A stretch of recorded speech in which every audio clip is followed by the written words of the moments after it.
إلا كانوا عنها معرضين وإذا قيل لهم أنفقوا مما رزقكم الله قال الذين كفروا للذين آمنوا سنطعم من لو يشاء فلا يستطيعون توصية ولا إلى أهلهم يرجعون هذا ما وعد الرحمن وصدق المرسلون أيها المجرمون ألم أعهد إليكم يا بني آدم بالله كثيرا أفلم تكونوا تعقلون هذه جهنم التي أيديهم وتشهد أرجلهم بما كانوا يكسبون ولو نشاء لطمسنا على أعينهم فاستبقوا الصراط فأنى يبصرون وذللناها لهم فمنها ركوبهم ومنها يأكلون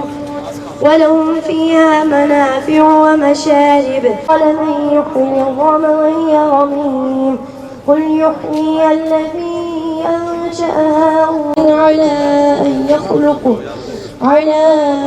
يخلق مثلهم صدق الله العظيم.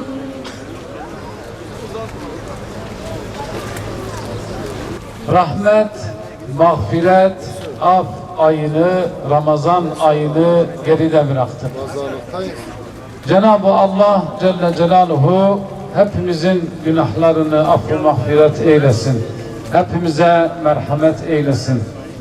Burada yatan kardeşlerimize, şehitlerimize merhamet eylesin. Makamlarını âli eylesin. Değerli kardeşlerim, dünya bir imtihan sahasıdır.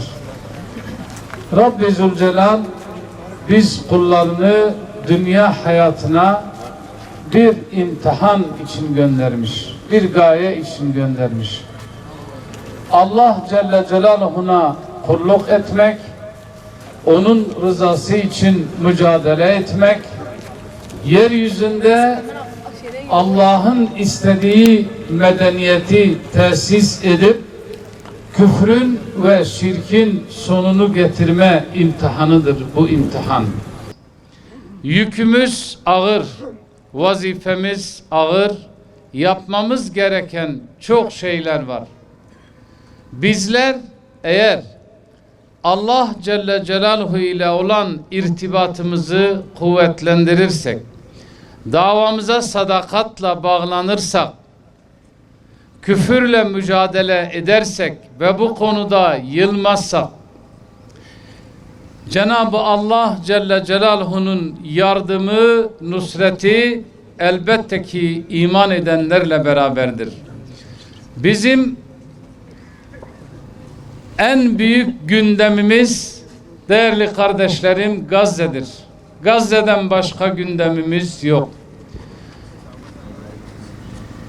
1,5 yıla yakındır nefsini Allah'a satanlar, Efendimiz Aleyhisselatü Vesselam'ın teşbih ettiği o pazarda nefsini satan o kahramanlar, o yiğitler 1,5 yıldır İslam ümmetinin dirilmesi, İslam ümmetinin kıyam etmesi, ayağa kalkması ve esir olan Mescid-i Aksa'nın hürriyeti için savaşıyorlar, mücadele ediyorlar.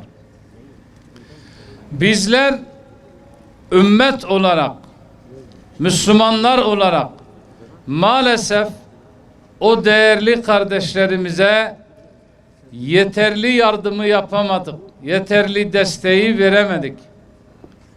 Onların arkasında Rabbi Zülcelal'ın istediği gibi duramadık.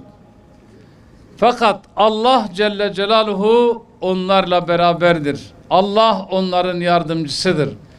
Elbette ki bu dünya hayatındaki bu imtihanda insan sıkıntı, eziyet, çile, işkence, yokluk, ölüm görecek. Bu imtihanın bir parçasıdır ki Rabbi Zülcelal ayet-i kerimede sizleri imtihan edeceğim. Açlıkla, yoklukla, fakirlikle, ölümle, dünya semeratlarının eksilmesiyle ve beşşiri sabirin. sabredenleri müjdele buyuruyor. Değerli kardeşim, Gazze gündemimizi hiçbir zaman unutmamamız lazım. Gazze'li kardeşlerimizi otururken, kalkarken, evdeyken, çoluk çocuğumuzun içinde, eşlerimizin yanındayken aklımızın ucundan asla çıkmaması lazım. Allah muhafaza, eğer biz Gazze'yi gündemimizden çıkarırsak, inanın Allah da bizi gündeminden çıkarır.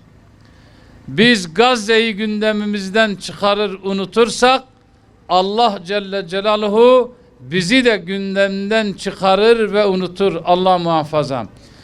Boykota, Siyonist İsrail'e destek veren ürünleri boykota devam ediyoruz. Maddi ve manevi elimizden ne geliyorsa Gazze'li kardeşlerimiz için yapmaya devam ediyoruz. Sıkıntılı da olsa, zor da olsa zafer inananlarındır. Rabbi Zülcelal öyle buyuruyor. Müşrikler istemese de, kafirler istemese de, münafıklar istemese de, Allah'ın nurunu söndürmeye çalışan bedbaht insanlar istemese de, muhakkak ki Allah nurunu tamamlayacaktır.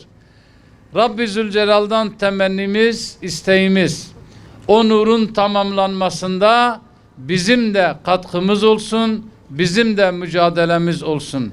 Tekrardan hepinizin bayramını tebrik eder, sizleri Allah'a emanet ederim. Esselamu Aleyküm ve Rahmetullah.